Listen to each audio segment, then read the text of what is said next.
Nicolas est artiste, il est formé, tu as fait l'école des Beaux-Arts à Paris. Et tu as aussi, ce qui est assez intéressant pour nous, une formation en architecture, hein, c'est ça, à l'école de Grenoble. Moi, j'ai connu le travail de Nicolas avec une exposition très spectaculaire qui a eu lieu à la Maison Rouge en 2016, qui s'appelait Règne analogue, que certains ont peut-être vu, qui faisait intervenir plein de choses, mais entre autres des automates, des insectes.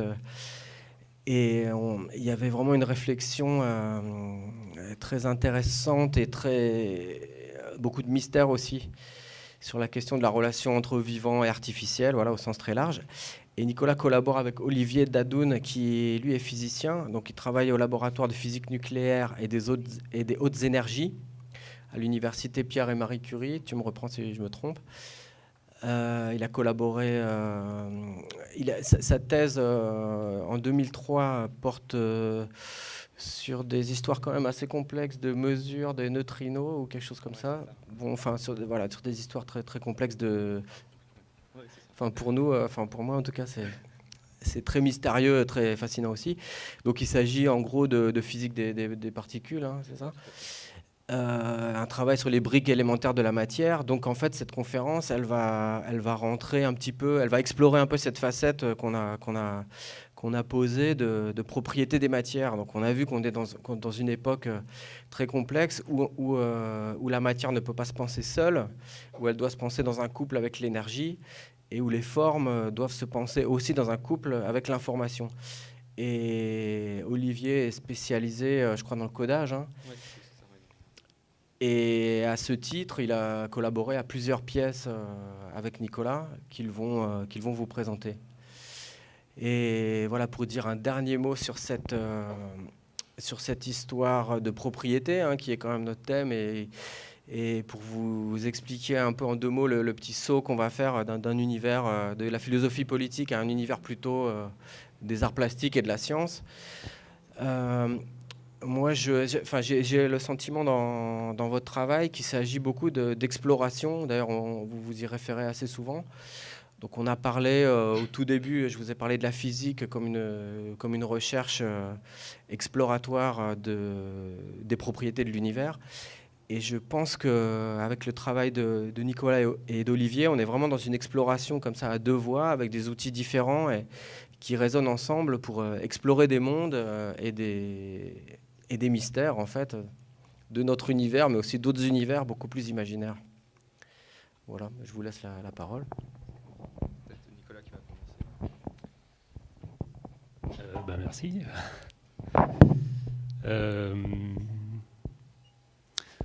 Oui, alors, en fait, je vais faire un mouvement vers quelque chose de beaucoup plus basique que toutes ces idées qui sont en fait peut-être les choses sur lesquelles nous on a pu aboutir en discutant, en échangeant, en travaillant sur les quelques projets qu'on a pu faire ensemble. Mais je vais juste essayer d'écrire en fait les choses qu'on a faites en partant un peu de cet endroit qui est l'endroit où toi tu as donc travaillé pour ta thèse.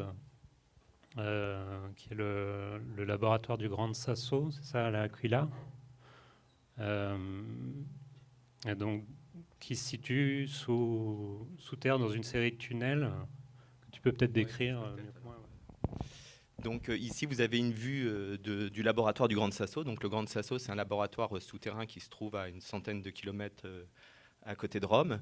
Et en fait, ce sont des halls expérimentaux qui se situent sous à peu près 1500 mètres de roche. Et en fait, ce sont des laboratoires ultra purs en termes de radiopureté. Et donc, ce qu'on cherche à détecter dans ces endroits, ce sont des signatures de présence, de passage de particules. Et donc, pour s'abstenir du bruit de fond, parce que je ne sais pas si vous savez, mais on est constamment frappé par des particules de très haute énergie qui nous viennent de l'espace. Et pour s'affranchir de ces particules, on se place dans ce genre de laboratoire souterrain. Donc il y en a 3 ou 4 essentiellement dans le monde, dont le Grand Sasso, qui est un des plus grands laboratoires. Et donc moi, ma thèse a porté sur une des expériences de détection de neutrinos solaires, qui sont des particules qui nous viennent du Soleil. Et je travaillais pendant 3 ans dans un de ces halls expérimentaux. Voilà, donc ça c'est du concret. Et en fait, donc nous, notre rencontre, elle s'est passée autour de cet endroit. Donc les premières discussions autour de cet appareil aussi, qui est donc un détecteur de... Alors ça c'est un... Pardon. C'est un prototype donc d'un détecteur de neutrinos. Et en fait, donc, dans ces halls expérimentaux, on se retrouve avec des énormes structures dans lesquelles baigne un liquide scintillant. Et en fait, le principe, c'est qu'ici, il y a ce qu'on appelle des photomultiplicateurs. Et ce qu'on va chercher à détecter, ce sont des particules, donc là, en l'occurrence des neutrinos, qui vont interagir avec le liquide scintillant et émettre de la lumière. Et à partir de ces photomultiplicateurs, on va pouvoir reconstituer la trace et l'énergie de ces particules. Et alors donc, notre première discussion, elle tournait autour de ça, de l'objet sur lequel travaillait Olivier, qui était un canon à positrons. Et donc on a échangé autour de cet objet aussi, qui est une chambre à brouillard, qui est aussi un dispositif qui permet de détecter notamment les bombardements de neutrinos, mais de façon peut-être plus immédiatement visible. En fait, la détection, elle se passe dans un milieu saturé en vapeur d'alcool, et qui va être ionisé en fait par les trajectoires de neutrinos ou d'autres particules ionisantes. Pas de neutrinos là en l'occurrence, mais bon.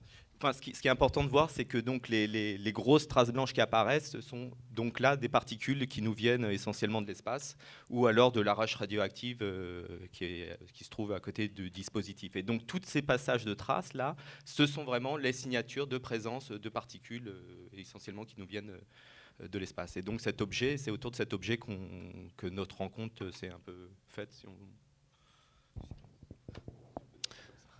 Oui, enfin en tout cas, ça a donné lieu ensuite donc à une visite du laboratoire d'Olivier, et puis à une espèce de condensation de tous ces éléments, une sorte de diorama en fait, qui était une représentation du glacier d'Argentière. Voilà, donc ça c'est une pièce que j'ai présentée plusieurs fois et qui comprend donc une espèce de figuration assez stylisée de ce que pouvait être le premier visuel que je vous ai montré. Et puis, voilà, une sorte de souvenir d'un paysage de montagne qui serait asservi justement à l'activité de cette chambre à brouillard qui est reproduite ici sur la droite de l'image, et qui déclenche l'activité d'une espèce de brume, voilà, dans cette forme qui constitue le moule en fait d'un écoulement comme ça. Moi, ce qui m'a intéressé dans la chambre à brouillard, c'est que ça regroupait justement une espèce de mouvement continu comme ça, d'une nature très liquide, comme un écoulement, presque comme l'écoulement du temps en fait, et que ça se condensait avec des événements qui étaient au contraire très discontinus et qui paraissaient plus du registre du hasard ou du chaos, que sont les traces de toutes ces particules. Et l'idée aussi qu'en fait on est en permanence bombardé, traversé par des particules qui n'interagissent pas du tout avec nous. Je trouvais ça assez fascinant. Et ça a été le moment aussi où je me suis rendu compte que ce fameux canon à positrons, en fait, c'était un objet qui n'avait pas d'existence matérielle, que c'était une simulation informatique. Et la base concrète ensuite des projets qu'on a pu développer ensemble, elle est partie de là, du fait qu'on s'est réunis avec le code comme objet. Donc on a travaillé sur des projets ensuite dont Olivier a développé une bonne partie du code, du logiciel. Moi, j'avais depuis longtemps en tête une idée autour de la prolifération des images numériques, en me disant, au fond, c'est une idée qui est très répandue, hein. Je pense que tout le monde a en tête, que c'est assez absurde de prendre des milliers de photos, de les accumuler, de jamais avoir le temps de les regarder. Enfin, je me disais, au fond, ce qui compte dans une image numérique, c'est pas tant le nombre de pixels que finalement le fait que ça peut jouer le rôle du souvenir d'un moment particulier. Et donc sur cette base-là, j'avais imaginé fabriquer un appareil photo qui puisse prendre des photos d'une définition d'un seul pixel, en fait. Et en s'attachant plus en fait, à créer une communauté de moments et de couleurs où chaque photo serait comme en fait, une moyenne de tous les, en fait, de la lumière d'un instant, et puis créer comme ça une sorte de calendrier collectif de moments qui serait représenté davantage par la volonté de s'en souvenir à travers simplement une couleur que par le fait que ça imite une réalité ou son souvenir, tout ça. Et donc... Ouais, ce qui était assez marrant sur cette histoire de One Pixel, de ce projet-là qu'avait Nicolas, c'est exactement au même moment où j'ai changé de laboratoire et j'ai changé d'activité et je suis passé sur des activités de simulation pour de la cosmologie. Et en l'occurrence sur un énorme de télescope qui est en cours de construction au Chili, qui s'appelle LSST, qui va pouvoir mesurer ce qu'on appelle l'énergie noire. Et donc, pour moi, c'était une discipline tout à fait nouvelle et je devais développer un peu des outils mathématiques pour analyser les images qui vont être c'est des détecteurs, c'est des photos de l'ordre du gigapixel. Et donc, on doit faire des analyses entre chaque pixel, etc. Et en fait, moi, j'étais complètement perdu. J'y arrivais pas, je convergeais pas. Et à ce moment, Nicolas m'a parlé de son projet One Pixel et on a, comme ça, élaboré Il y a eu une sorte de... Donc, tu as démissionné. Oui, j'ai un peu démissionné sur le projet pour être embauché dans le... Et donc, ouais, cette idée de caméra, d'appareil à photo un seul pixel, ça a un peu muté, justement, dans la discussion sur le projet. C'est devenu... en fait, c'est devenu un projet sur l'idée de réduire en fait l'ensemble de l'univers à un seul pixel, quoi. Et donc sur cette base, en fait, on a travaillé à un projet qui a fini par s'appeler Faune et qui a utilisé comme image de base donc cette image qui est donc une image de l'ensemble de l'univers visible qui est produite par un satellite qui s'appelle WISE. Et qu'on s'est attaché en fait à diffuser. Donc quand on la regarde de près, quand on zoome, on voit des pixels qui sont plus différenciés. Et donc Olivier a écrit un algorithme qui lit cette image en partant du pixel central de l'image et qui progresse petit à petit vers les bords en changeant de pixel chaque seconde. Et ensuite, donc l'appareil qui visualise cette trajectoire, en fait, cette espèce d'exploration de l'image, c'est un projecteur qui a servi à ce petit boîtier là qu'on peut voir, sur lequel on peut donc sur le petit écran voir le rang du pixel et puis sa position en fait dans l'univers en coordonnées galactiques et éventuellement la zone le nom de la zone de la constellation dans laquelle il se trouve. Donc voilà l'objet matériellement, de jour et de nuit. Ce qui fait qu'en fait, ce qu'on propose, en fait, c'est l'exploration c'est une exploration de l'univers par métonymie à travers la lecture de cette image selon un algorithme qui transforme en fait l'espace qui est suggéré par cette image en une séquence temporelle, quoi. Donc ça devient une espèce d'horloge et qui tourne comme ça en permanence depuis son lancement, donc il y a 2 ans, et qui lit cette image selon une séquence comme ça qui devrait durer à peu près une 40aine d'années, et qui permet, plutôt que de recevoir en fait l'image selon un dispositif comme ça perspectiviste, de la photographie, d'être baigné en fait dans la lumière de cette image. En fait, ça faisait écho aussi à une idée sur laquelle on a pas mal échangé, qui est de savoir si les images du monde, c'est les supports les plus pertinents pour en construire une connaissance. Et c'est vrai qu'en sciences, en astronomie, les images qui sont utilisées sont parfois invisibles pour l'œil ou en tout cas rébarbatives à regarder. La valeur scientifique n'est pas du tout connectée à la satisfaction esthétique qu'on peut en tirer quand on regarde le ciel, par exemple.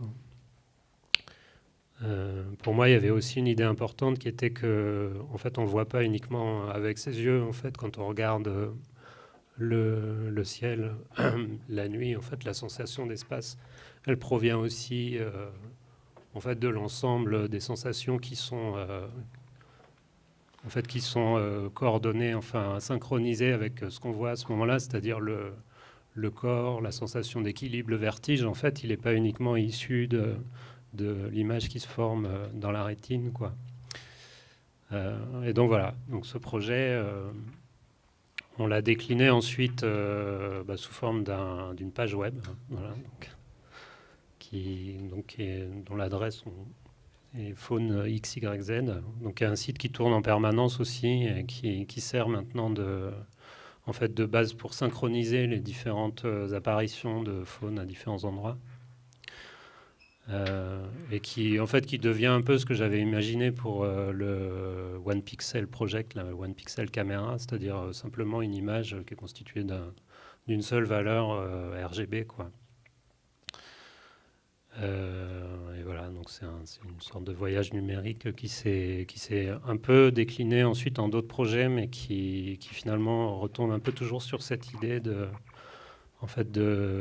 décalage qu'il y a entre une expérience directe du monde qu'on peut faire avec son corps, en fait, de façon analogique, et son miroir numérique, en fait, parce qu'on est, je trouve, très souvent pris dans une espèce de contradiction, en fait, entre ces deux expériences du monde aujourd'hui. Voilà. Ce qui était aussi assez rigolo dans ce projet, c'est que en fait, donc les images qu'on a pour faire de l'astro ou de la cosmologie, et là en l'occurrence le projet LSST, ça accumule des quantités de données qui sont absolument monstrueuses. Donc pour LSST, on parle typiquement d'une trentaine de téras par jour. Et ça va être des images qui vont être analysées comme ça pendant une dizaine d'années. On va pouvoir faire un film vraiment de l'univers. Et donc d'être vraiment dans ce flux de données, de devoir l'analyser. Le projet justement Faune est vraiment l'opposé, entre guillemets. C'est-à-dire vraiment là, tirer la quintessence du pixel et de faire quelque chose avec de tout à fait joli ou magnifique, je ne sais pas.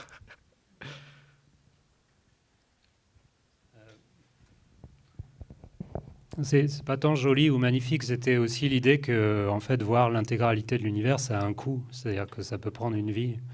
Je pense que le coût des données qui sont mises en jeu dans des programmes scientifiques comme ceux dont tu parles, en fait, c'est un peu le point aveugle, à vrai dire.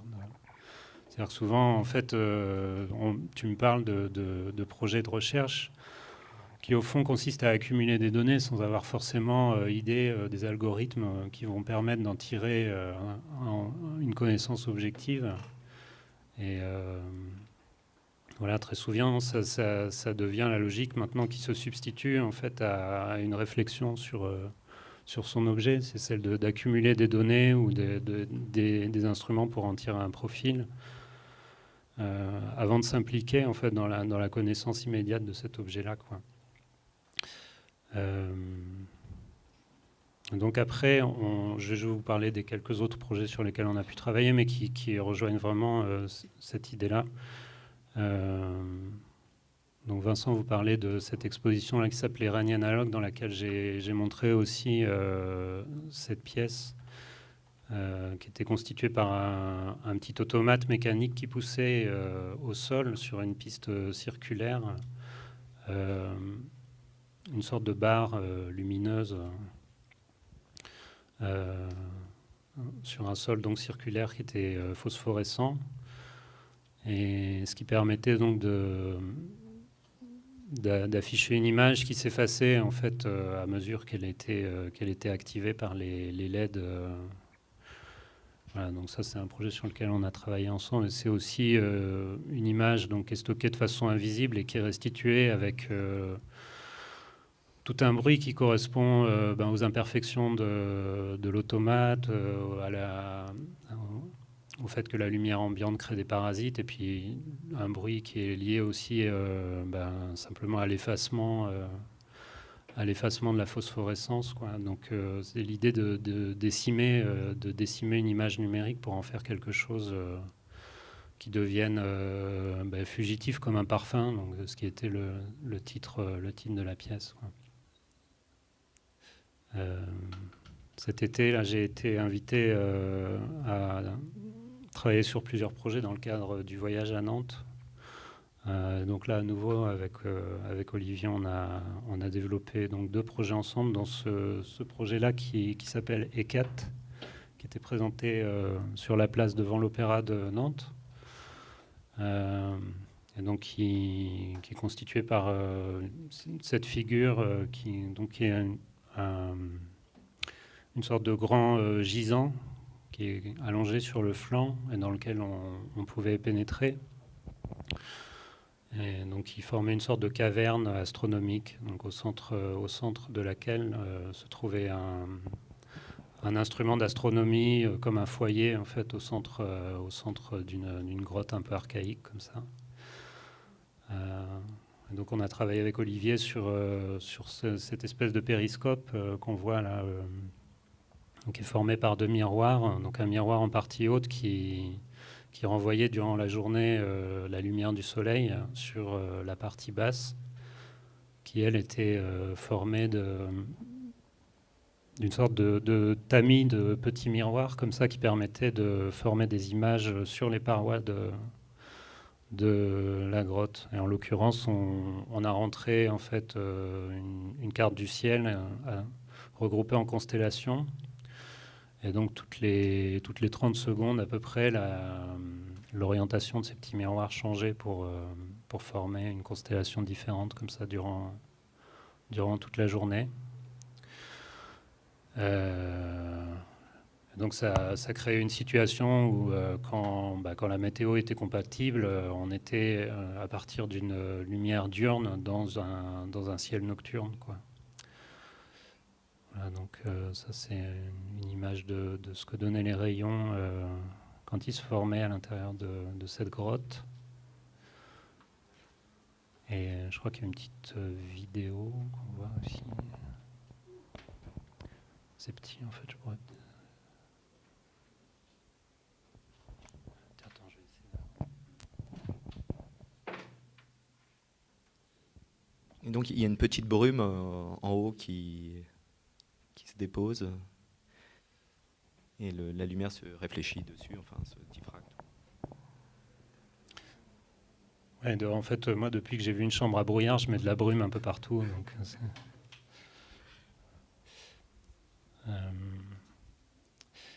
et donc, on a travaillé aussi sur un deuxième projet à Nantes qui était un petit peu le petit frère des parfums en version murale, donc avec ce même principe d'afficher une image sur un support phosphorescent, avec cette idée de bruit dans le signal numérique et d'effacement en même temps, qui a donné cette pièce qui s'appelait Planétarium, qui est donc un grand disque mural qui fait à peu près 3 mètres de diamètre.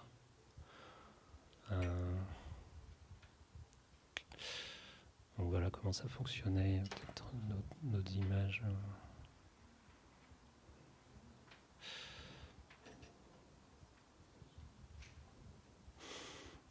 Donc c'était une machine qui affichait un répertoire d'images qui était une alternance de portraits de figures un peu emblématiques de l'exploration du ciel, ou de l'astronomie, d'instruments et puis d'images produites par ces instruments.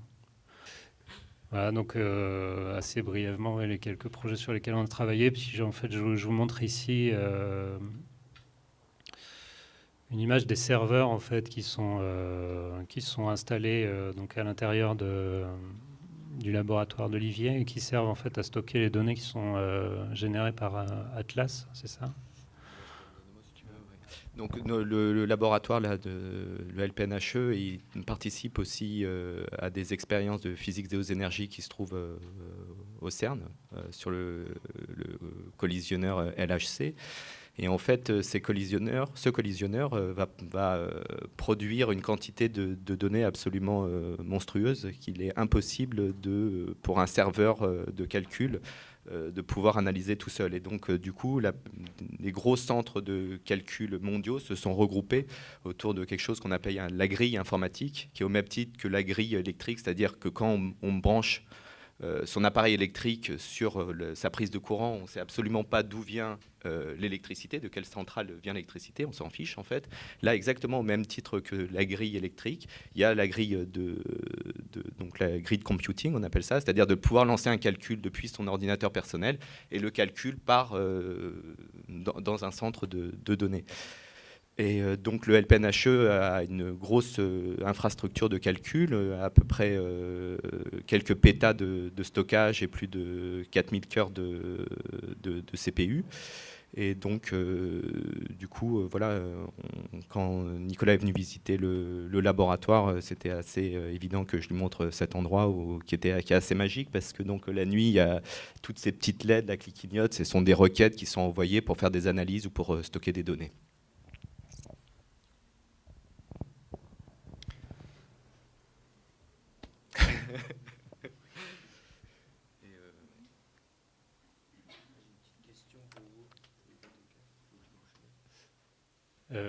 Oui, en fait, moi, je trouvais intéressant de finir là-dessus et de confronter en fait cette image avec celle justement de la chambre à brouillard, parce que je trouve elles parlent chacune à leur manière de la même chose, et que en fait, c'est aussi quelque chose qui peut représenter assez bien la façon dont on travaille ensemble en fait autour de finalement.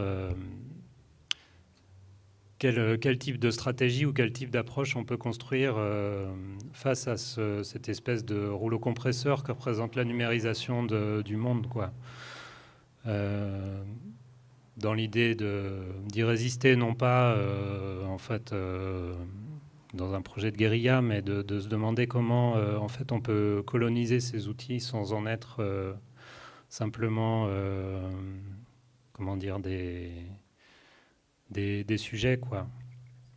Et je trouve que dans la création, en fait, on nous propose beaucoup d'outils numériques qui donnent un petit peu l'illusion qu'on peut tout faire, et on perd assez vite le fait qu'on est pris dans une interface en fait qui propose certes beaucoup d'options, mais au-delà de laquelle il n'y a rien. C'est-à-dire que le réel, dans toute son idiotie, dans tout son chaos, quelque part, il est absent de ce modèle de travail qui nous est proposé. Donc, voilà, enfin, moi, c'est vrai que pour moi, c'est une vraie question, quoi. Le fait de trouver des stratégies pour s'approprier, en fait, cette technologie. Tout en gardant en conscience le fait que c'est quelque chose d'extrêmement diffus et qui est là, c'est-à-dire qu'il faut apprendre à vivre avec. Et je trouve que la collaboration qu'on a dans toutes ces limites techniques, le fait que c'est très bricolé, que ça s'inscrit finalement souvent dans une forme d'absurdité on le voit bien dans le décalage, par exemple, entre la façon dont moi je communique sur ce qu'on fait et toi. C'est-à-dire que moi, je suis sur des trucs qui sont assez flous. Et toi, tu parles de choses, tu vois, dans lesquelles le doute apparaît très peu, quoi. Voilà, c'est un peu ce qui définirait la nature de notre collaboration, quoi.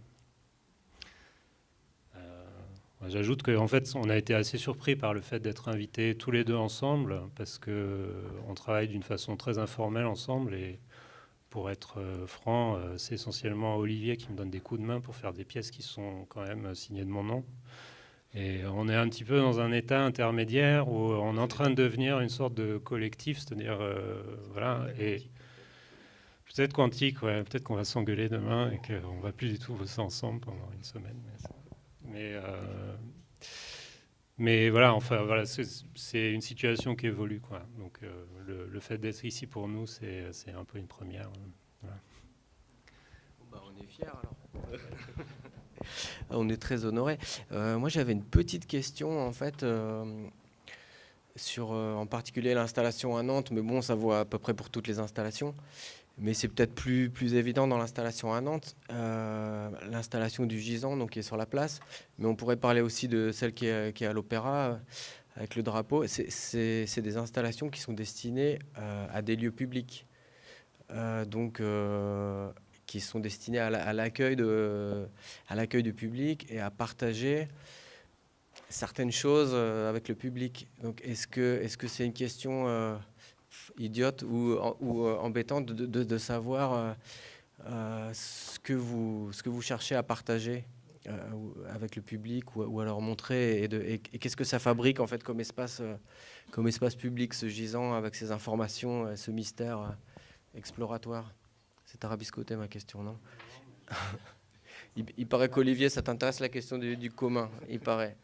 Non, mais en fait, c'est deux approches complètement différentes. Moi, je bosse dans une institution publique, le CNRS, et les méthodes de communication, en tant que chercheur ou ingénieur, on partage énormément l'information, quoi. Donc, par exemple, les codes qui ont été développés ont été mis sur GitHub, sur des choses comme ça, qui permettent si quelqu'un s'intéresse, de pouvoir récupérer le code, jeter un œil, parce que c'est comme ça que j'ai appris à travailler, et c'est comme ça qu'on travaille, en fait. Mais cette approche est complètement différente pour un artiste comme Nicolas. Donc, moi, je ne m'aventurerai pas à parler pour lui. Donc voilà, en tout cas en tant que scientifique, effectivement, on travaille énormément, même sur des choses qui sont plus qu'open source, qui sont même free foundation software, quoi, qui sont vraiment des choses qu'on doit donner justement, et c'est dans cet échange que les logiciels progressent, ou même que la connaissance progresse. C'est justement de donner et divulguer les codes qu'on fait. Donc moi, j'ai jamais travaillé enfermé. Au contraire, j'essayais le plus possible de donner ce que je développais pour voir s'il n'y avait pas des bugs ou avoir des feedbacks de personnes qui auraient des choses à dire. Mais d'un point de vue artistique, c'est, je pense, complètement différent. Et j'ai pas envie de m'aventurer. En fait, ça recoupe, je pense que ça recoupe plusieurs plans de réalité. Donc, dans le cas de Nantes, pour moi, le fait de proposer quelque chose dans un lieu public, c'était aussi une première. Enfin, j'ai pas souvenir de l'avoir fait avant. Et à part justement des lointains souvenirs de ce que ça pouvait être l'approche du lieu public en termes d'usage dans le cadre d'une réflexion en architecture. Mais en l'occurrence, là, j'étais invité sur la base de mon travail artistique. Et pour moi, donc le lieu public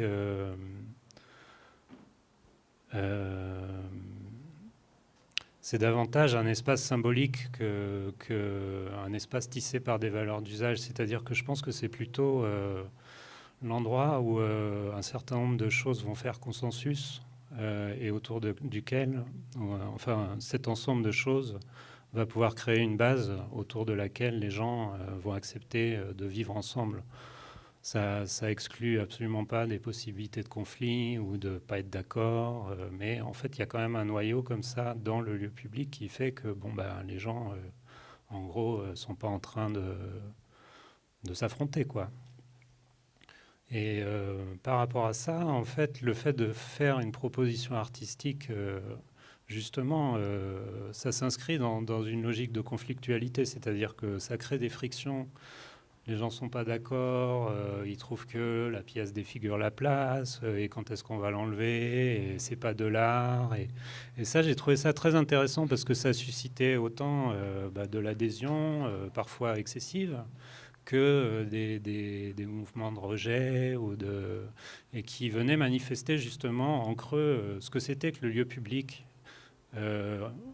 Comme forme collective d'un consensus autour de qu'est-ce que c'est qui a ou qui n'a pas vocation à exister à cet endroit-là, à ce moment-là, quoi. Et en fait, en y réfléchissant, parce qu'on en a un peu parlé au téléphone, je trouve que ça rejoint aussi justement cette idée de consensus par rapport à ce qu'on fait nous ensemble, le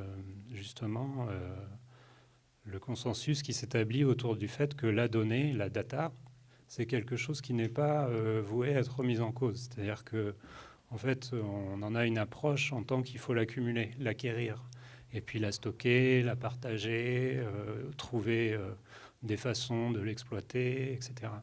Mais c'est pas pour rien que ça s'appelle la donnée, c'est parce que peut-être justement ça recouvre le fait qu'elle n'est pas gratuite, cette donnée. Et ce point-là de critique, je pense que enfin en tout cas moi ça m'intéresse de travailler là-dessus. Et je dirais que c'est aussi peut-être sous une forme virtualisée, ce qui pourrait former une sorte d'analogue de ce que c'est l'espace public aujourd'hui. Et bon, alors évidemment, la tarte à la crème, c'est oui, l'espace public est détenu par les GAFA et tout ça. Mais ça va au-delà de ça. C'est une forme de représentation du monde dans laquelle on se satisfait d'une connaissance du monde en tant qu'elle est numérisée et stockée sous forme de données. Et à mon sens, on rate quelque chose qui a à voir avec la communauté, le vivant, sa fragilité, la fugacité des expériences, un ensemble de choses qu'on ne peut pas numériser, en fait, qu'il faut simplement vivre ou être saisi par, voilà, toutes choses qui sont proposées aussi par l'expérience esthétique ou par des actes qui peuvent être faits qu'une fois dans la vie. Et voilà, donc en fait, moi, ma réflexion sur le lieu commun, elle s'établissait un peu, le lieu commun et l'espace public, en fait, dans leur lien, sur cette base-là, quoi. C'est-à-dire à la fois dans le fait d'assumer de proposer quelque chose qui puisse être transgressif dans l'espace public, et à la fois dans le fait de remettre en cause des modèles qui nous sont proposés, sur lesquels on retombe beaucoup avec Olivier quand on travaille, quoi.